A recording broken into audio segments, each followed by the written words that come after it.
Hi everyone, welcome and thanks for joining today's webinar on digitization of supply chain. During our webinar, we focus on digitization and how it will change supply chain, but our understanding on how it will play out is a work in progress. Unfortunately, one of our speakers had something come up and had to cancel, so in his place would be Clay Robinson, one of CRIP's in-house experts. Today's speaker, as I mentioned, is Clay Robinson and Luis Gomez. Clay is a senior SAP consultant at CRIP with more than 8 years of experience in SAP implementation, working both as a senior business analyst and a lead developer on multiple SAP implementations. And also Luis Gomez has 5 years of SAP experience and also in application development programming languages with a focus on supply chain applications. On the next slide, I'll quickly go over some housekeeping tips. If any questions comes up during the webinar, please type your questions in the GoToWebinar panel as shown in the example. We'll be addressing questions at the end of the presentation for a live Q&A.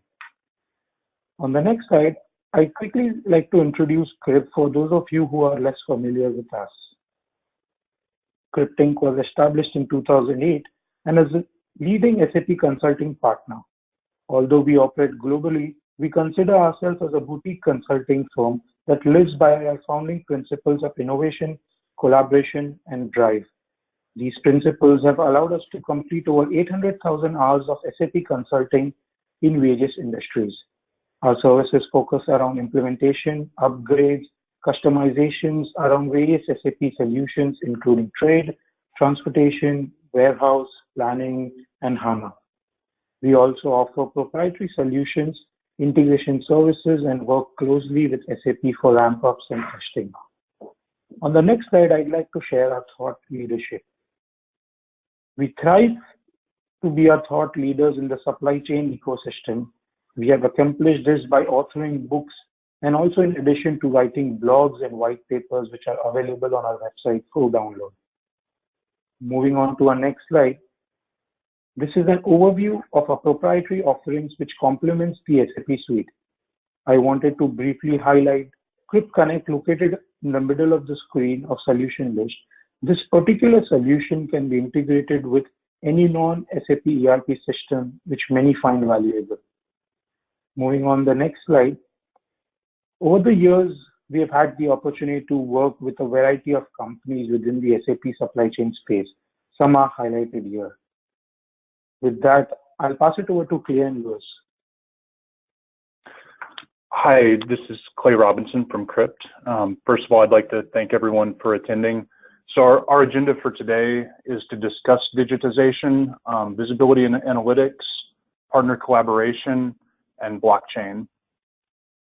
So the objectives of what we'll be addressing is really what we mean by digitization, and including visibility and analytics and how that can change supply chains, as well as a realistic look at partner collaboration. And then to kind of tie that together, talk a little bit about what is blockchain and how that will affect supply chain, including in the area of visibility and analytics and partner collaboration. So what is digitization? It's not a new concept. We digitize the first time we turn on a computer, right? So why all the talk of digitization now, this far into the era of computers? It really refers more to complete digitization, and that's what we're talking about today. So everyone is digitized to a certain point, but now we're reaching a time when those last pieces of the puzzle can finally be put on the board. In supply chain especially, there's a tendency to stick with old habits. That could be things like use of Excel spreadsheets and planning. And it's CRIP's belief that over the next 2 or 3 years, there's going to be a large opportunity for those that fully digitize their supply chain. So 3 areas we've identified as offering the greatest potential for the supply chain are in visibility and analytics, and partner collaboration. And then also blockchain, and blockchain really is a technology that we feel can pull those first 2 areas together and provide value there. So these areas are going to offer the most tangible opportunities and the most return on investment over the next few years. So we're going to talk about each of these in a little more detail on the upcoming slides. First of all, visibility and analytics, it comes back to data. So one of the benefits that's long been touted by computer technology has been analysis and the power to break down data faster and more accurately. But in too many cases, unfortunately, this analysis has been limited by the quality and availability of data. And as technology enables increased visibility, this can be leveraged to enable more powerful analytics and increased visibility and granularity that will better enable decision making. So Internet of Things, and this is represented by the RFID chip on the left. This is increasing the amount of data that's available for analytics. For example, rail cars can now be tracked at every point or stop along the way. And then the image on the right is Moore's law. This law states that the number of transistors per square inch on integrated circuits has doubled every year since the integrated circuit was invented. So in other words, computers are getting more and more powerful, and that's why we're hearing all the talk of big data these days. With the increased data collection, partly through IoT and the increased computing power and the analytics and visibility that go along with that, they're now much more useful and powerful than they were not long ago. So let's step back and look at some examples of how this can affect the supply chain. So in an example of looking at the legs of overseas procurement, you've got manufacturer lead time, door to port by truck, port to port, port to rail yard to door by truck. And you could look at that and say, across the board, sure, it's averaging 6 weeks.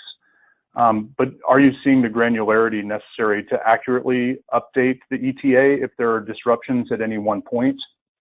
So this is kind of where we move from just having more data to having more relevant data and how we can make sense of that data. So another example could be with vendor lead times. Now, most organizations know total lead time of procured goods, but can they break down the lead time into components, such as a partner's resource procurement lead time versus manufacturing time versus transit time, and then understand the impact of each component? So this is a much more useful analysis than a total lead time. A third example is looking at having the capability to perform in-depth what-if scenarios and analysis of your plan versus actual results. So think of transportation and logistics costs. For logistics modeling, for example, you have location of warehouses and hubs or modal changes. Imagine being able to calculate the impact on cost and service by changing, say, 50% of truck freight to rail freight. Alternatively, thinking of landed costs, if you were to change the source from vendor A to vendor B and be able to understand that in a timely fashion. So secondly, the point of partner collaboration. Most global supply chains have invested time and resources into their internal system, and that could be your ERP system, your TMS system, your WMS system. And sure, there's still plenty of room for improvement within, say, an organization's four walls, but there's a largely untapped value waiting to be discovered through collaboration with unrelated supply chain partners, both on the upstream and downstream from your company. So while working on internal efficiency improvements is inevitably meeting diminishing returns, the opportunities outside those same four walls has not really been taken full advantage of yet. And emerging technology, along with strategic mindset shifts, will enable a more robust collaboration among supply chain partners. So recently, Crypt co-chaired a roundtable discussion at the recent Gartner supply chain event in Phoenix, where some of the roundtable members who were, established within the SCM community expressed an opinion that many of their partners really aren't ready to collaborate. but it's Crypt's belief that increased digitization will offer such a significant return on collaboration that it will become a differentiator for successful companies. So moving on to look at some examples of collaboration in a digitized supply chain, looking at increased utilization of assets, such as transportation equipment. So for example, if a partner A has a truckload traveling west and partner B has a need to move goods east, can partner A's assets carry partner B's goods on the backhaul? How does this information get shared? So there was a 2016 study in California that discussed collaborative logistics and how this can save money as well as waste and pollution. And a pilot test with off-the-shelf load planning software increased equipment productivity by 500%. So a direct quote from the study was that current on-demand technologies and sharing practices have resulted in new freight operations and behaviors. And from that, we can look at what could future technologies do for us. So another example is multiple buyers in a region, both needing access to a globally limited allotment of resources. Can they pull their resource needs together and secure the required resources for that region?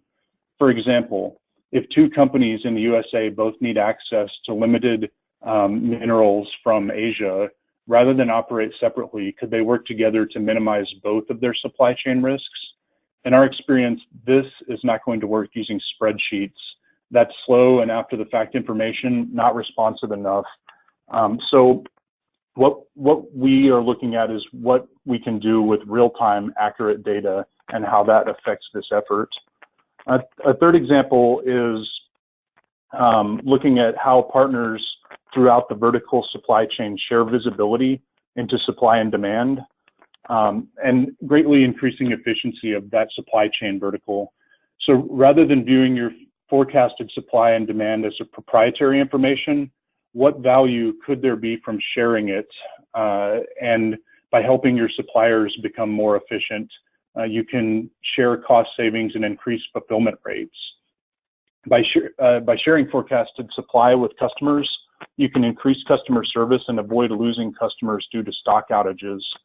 So a traditional middle of the supply chain operation has sales staff that learn of customer demand and procurement specialists that learn of vendor capacity. Do the sales staff share that capacity, or the procurement staff share demand? How is all that shared? For example, is it over coffee? Is it monitored? What if a vendor wants to get this from two competing companies? Technology can allow various competing partners to share this information in an anonymous fashion, generating the efficiencies in supply chain without risking strategic info getting released. So that brings us to trusted partner collaboration. And why aren't we doing this type of thing already when we can see that there are such clear advantages to doing so? So we mentioned earlier a culture of trust. And in a competitive environment, it's difficult to get unrelated parties to share data in this way. So Crypt believes that blockchain will offer secure methods of data sharing that are going to revolutionize this area of supply chain. And so next we're going to talk about that in a little more detail. So I'd like to ask my colleague, Luis Gomez, now to elaborate on some of the details of blockchain and how it factors into these areas of visibility and partner collaboration. Thanks, Clay. Hi, everyone. I'm going to be sharing some information about blockchain and how it'll improve your collaboration. Collaboration really is at the soul of blockchain. One of my favorite things about blockchain from a developer's point of view is that collaboration has been heavily involved in building solutions with this technology. Usually people associate blockchain with Bitcoin, and that was certainly the first big implementation, and it's really brought it out into the public. And as it's gotten a lot more publicity, other solutions have been arising out of the same technology. A lot of them are being worked on globally by a lot of different companies and a lot of different individuals. you can monitor their progress on GitHub.com, for example, see who's working on what, and see how these projects are evolving over time. So, for example, Hyperledger, that's one of the platforms being developed for enterprise, and it's being worked on by a lot of different people, including competitors like IBM, SAP, and Microsoft. They're all contributing to this project. One of the things we're asked frequently from our clients is if blockchain is ready for enterprise use, and we feel it's definitely made a lot of progress in getting there over this last couple of years. So I'm going to give a brief overview of what blockchain is now. So blockchain is a distributed ledger. It's maintained by a network of different entities. So the procedures for entering data into the blockchain, they're all shared by the participants of the network, and protocols are in place so that everyone in the network is maintaining consensus on what data is being stored and how it's entered. So once data enters the blockchain, it can't be changed. The concept of having a trusted data origin and a trusted process are really the core value of blockchain. So on this next slide, I'm going to talk about how trust is actually maintained through this technology. So there are two important technology concepts that make a blockchain what it is. The first is hash functions. They're math calculations that generate a unique fingerprint to any data that you feed through it. So it'll generate a random set of characters in a string that uniquely identifies the input.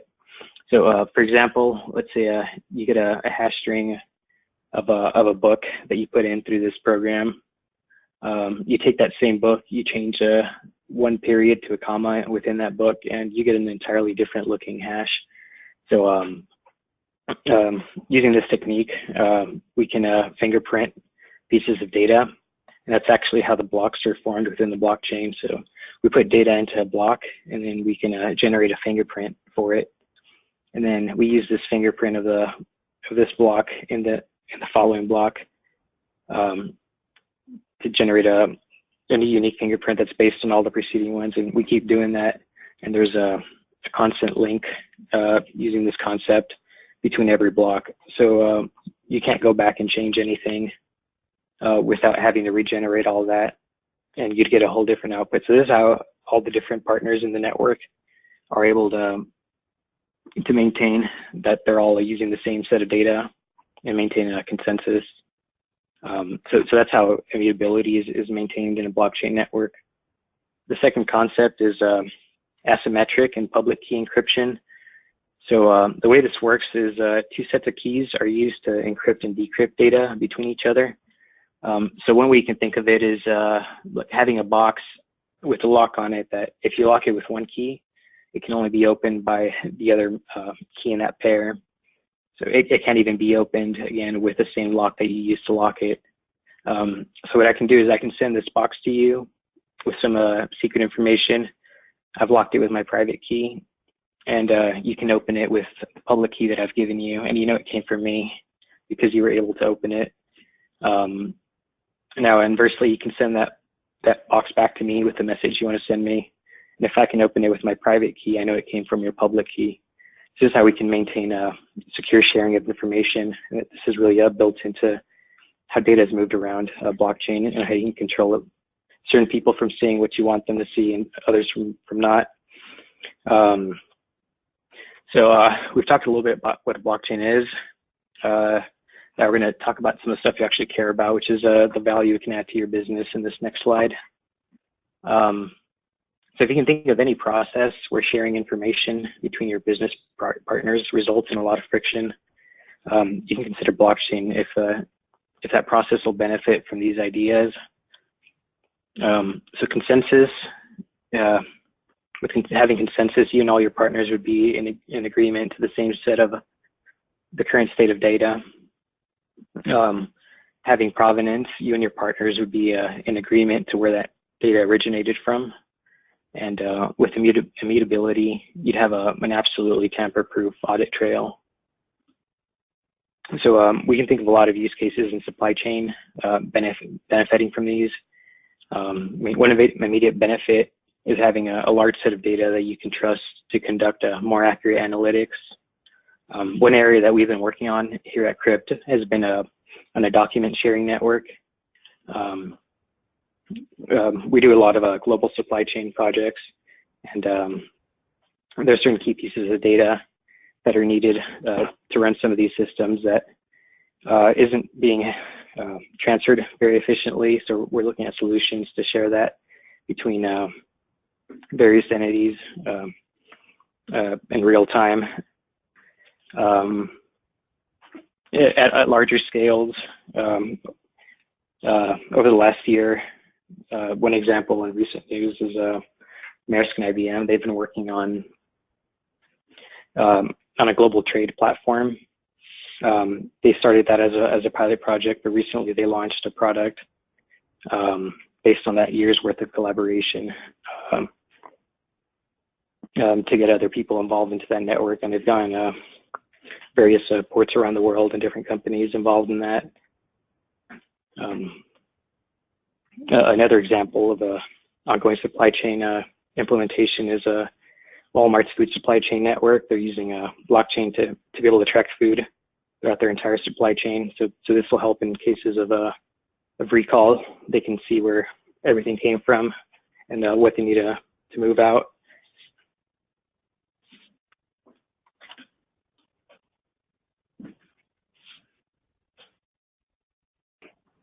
Okay, thanks, Louise.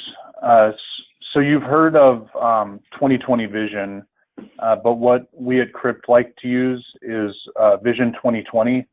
And for us, that means looking forward to the near future when we'll have a clearer image of what digitized supply chain looks like. So I'd like to thank everybody for attending, and I hope this session has been thought-provoking, and encourage you to contact us if you have questions or if we can help you in your business journey. We're now going to conclude the presentation portion and turn this over for some question and answers. Thanks, Clay. Thanks, Liz. So we are open for a live Q&A. If anyone has any questions, they can enter into go to webinar panel. And for those of you all asking for the webinar slides and video, so we will send the webinar recording and the slides by the end of this week. So we have few questions that have come in. What enterprise-ready blockchain software is available? I'll take that. So I mentioned earlier there's a platform called Hyperledger. This is being run by the Linux Foundation. It's an open source platform, and this is one that's being contributed by a lot of different companies globally. So that's the most developed piece of enterprise software, and that's actually what both the IBM and the Walmart solutions are built upon. So that provides a framework for developing blockchain applications. Kind of taking that a step further, companies like IBM, Microsoft, SAP, they've taken that and abstracted it further. Using the same platform and the underlying technology, they've made products kind of built upon that, where it makes it a little bit easier to set up and configure, and then also integrate with your existing legacy systems. So out of this one platform, Hyperledger Fabric, there's a lot of different tools that have come out of it that are being used by large corporations and continue to be developed. Thank you, Louis. Another question has come up. Is my data available for competitors to see? So the data that'll be available will be whatever you've configured it to be. So at the start of building a network, when you're doing your configuration, all those policies are being set, and then they're agreed upon by everyone. So it depends on what your network hopes to achieve. You can have pieces of data that are available to everyone in the network, and you can have other stuff that's isolated. you can have, for example, channels between different partners, and that's just from one person to another, or one organization to another, and everyone else in that network has no visibility into that. It's just between those two organizations, but it's still taking advantage of having that that same infrastructure. One of the concepts that I talked about earlier, the hash function, where you can generate a fingerprint for something, you could also have it so you don't actually keep a specific data in the blockchain. You just keep fingerprints of it, so there's a clear audit trail without actually revealing what the contents of that are. So there's different ways you can go about it, but these concepts of hashing and encryption, they definitely give you a lot of flexibility to hiding and sharing the data that you want. Thank you, Louis. One more question has come up. What platforms are currently available for collaboration on demand forecasting amongst customers and vendors? I'm not aware of specific demand forecasting platforms. I mean, I can definitely look into that on the Hyperledger Fabric community boards. I'm sure there's something going around using that platform, or that it could be built. But if you could provide your contact details to Chirag, I could definitely follow up on that. Yeah, I have the contact details, and we'll follow up on the questions with you in an email. I think one last question is, how does blockchain benefit a transaction between only two parties?